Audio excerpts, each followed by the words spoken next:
Girls.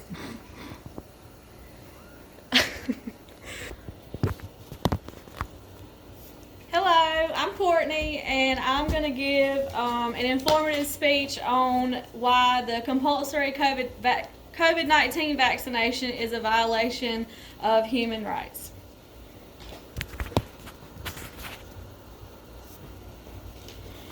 Do you feel that your personal and basic rights were violated when you were mandated to be vaccinated against COVID-19? I'll be informing you on this topic because I have personally been subjected to a vaccine mandate, and my job was threatened if I did not comply and receive the mandatory COVID-19 vaccine. Many people think that vaccine mandates are a violation of their basic human rights, and many don't. Vaccine mandates do infringe on individual freedoms and liberties.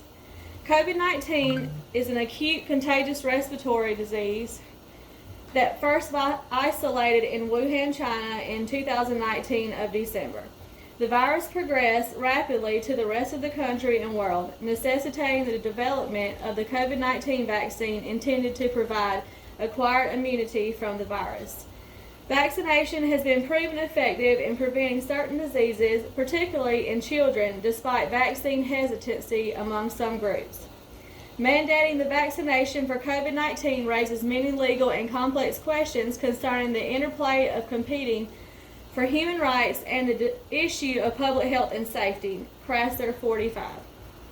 The government has the power to ensure that every individual is protected from disease through vaccination for economic benefits and public interest. However, some oppose this move, arguing that it is a violation of their human rights. Vaccination should be compulsory as the state has the right to safeguard the lives of all people. The government is reasonably justified in making the COVID-19 vaccine mandatory because it is a contagious disease with a real and grave threat to public health and safety. Graver 86. According to the authors, the state has the right to protect vulnerable groups such as the old and frontline workers through compulsory vaccination. The law is under its legislative and administrative powers in protecting the right to life. It is also part of the government's strategies in protecting its citizens' health against any form of contagious disease compatible with the international human rights law. Also, mandating compulsory vaccinating for all people will help in the achievement of herd immunity. Herd immunity is a concept that when many people get vaccinated, they will gain immunity to disease, which will block the transmission. As a result, the whole population will become protected, even those with underlying medical conditions that do not permit vaccine uptakes.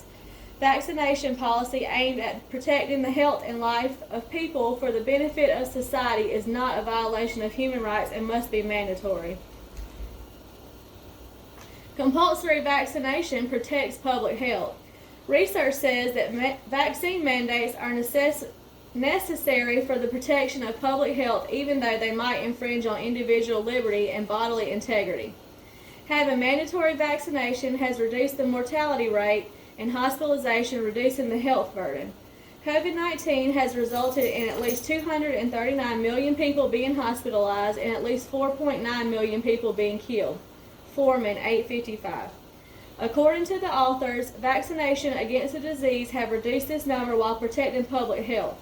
Economic benefits arising due to reduced public health vaccination are also high.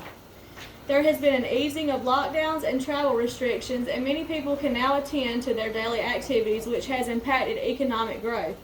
Having mandatory vaccination is vital in controlling the spread of the disease, allowing people to work and improve their livelihoods. Therefore, the benefits from compulsory vaccinations are beyond individual liberties and infringements of rights and must be upheld. However, some people feel that compulsory vaccination infringes on their rights to privacy and bodily integrity. Human rights acts protect people's bodies and their abilities to be the masters of their bodies, resulting in their ability to determine the medical treatments they want and which ones to refuse. Mandating vaccination for some people is an intrusion of an individual's liberty and autonomy. Matching Days and Shea, 1338. The author argues that liberty is grounded in the ethical concept of autonomy, which is the primary value that governs an individual's control over their bodies. Also, the government hasn't made any exemptions, such as people suffering from allergies and some religious and cultural beliefs. Compulsory vaccination should allow those people with any valid health reasons to opt out, and when such provisions are not provided, it automatically violates human rights. Compulsory vaccination is a violation of human rights, as some countries use physical force, threats, and coercion to force people to get vaccinated. There are serious sanctions that have been taken, such as high fines and other brutal forms of punishment, that are not justified for those not vaccinated. International human rights allow the government to require people to get vaccinated without using physical force or coercion. Murphy 166. The authors argue that some states and countries are using physical force and coercion to force vaccination. Other governments are using punitive measures to enforce vaccination, such as payment stoppages and preventing people from working, which is against the human rights freedom of choice. The state should therefore not coerce people to get vaccinated through incentive programs such as lotteries. The human rights groups have accused some authorities of forcibly restraining people and vaccinating them without their consent, violating their rights. Compulsory vaccination is not a violation of human rights, even though it infringes on individual freedoms and liberties. However, the government is not justified in using physical forces and threats to force people to get vaccinated. The benefits of vaccinations far outweigh personal liberties of human rights. Mandatory vaccination is the only way to protect people and revive economic growth by easing measures that were put in place initially to contain the disease. For the policy to be effective, the government should address the concerns raised by human rights groups and ensure that they do not disproportionately burden those hesitant about vaccination, while providing exemptions for some people with valid medical issues, religious, and cultural beliefs. In this informative speech, I hope you have learned how the government's effort to protect the health and safety of the public is still an infringement on our right to privacy and bodily integrity in the eyes of some.